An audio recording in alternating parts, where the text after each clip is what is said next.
নমস্কার, আপনাদের সবাইকে স্বাগত। আজ মহালয়া, পিতৃপক্ষের অবসান এবং মাতৃপক্ষের শুরু। অনেক জায়গায় মহালয়া থেকেই দুর্গাপুজো প্রায় শুরু হয়ে যায়।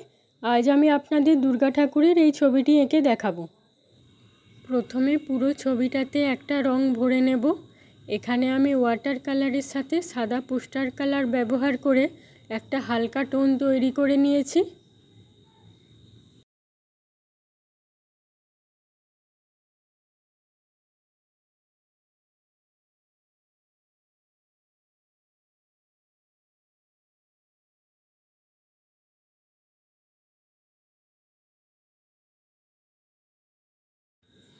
পুরো ছবিটাতেই প্রথমে একটা হালকা টোন দিয়ে নিচ্ছি।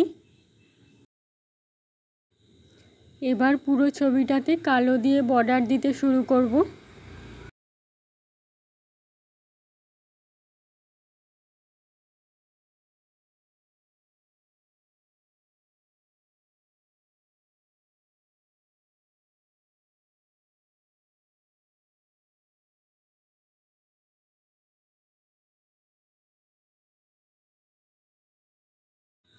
পুরোটাতে কালো দিয়ে বর্ডার দেওয়া হয়ে গেলে এবার কাপড়ে একটু কাজ করে নেব।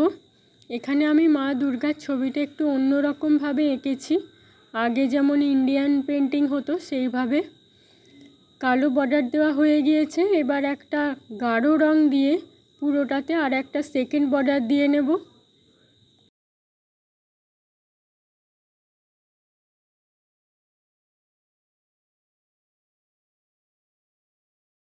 এবার ব্যাকগ্রাউন্ডে একটা রং ভরে নিচ্ছি। এটাও আমি ওয়াটার কালারের সাথে একটু সাদা পোস্টার কালার মিশিয়ে একটা হালকা টোন তৈরি করে নিয়েছি। এই শিং দুটোতে আমি কি রং দেবো বুঝতে পারছিলাম না, তাই ফাঁকা রেখেছিলাম। এবারে এখানটাতেও রং ভরে নিচ্ছি। বাইরের ফাঁকা অংশটাতে আমি প্রথমে একটু গাঢ় একটা রং দিয়ে নিয়েছিলাম, কিন্তু সেটা ভালো লাগছিল না বলে পরে আমি পাল্টে অন্য রং দিয়ে নিয়েছি, কিন্তু সেটার ভিডিও আর করা হয়নি। কয়েকটা ছোট ছোট কাজ বাকি ছিল, এবার সেগুলো করে নিচ্ছি।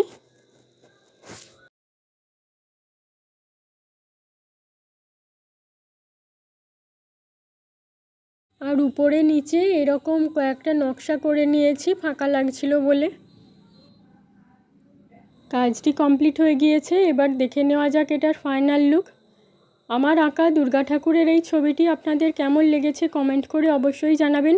ভালো লাগলে আমার চ্যানেলটিকে সাবস্ক্রাইব করবেন, লাইক শেয়ার করবেন। ধন্যবাদ।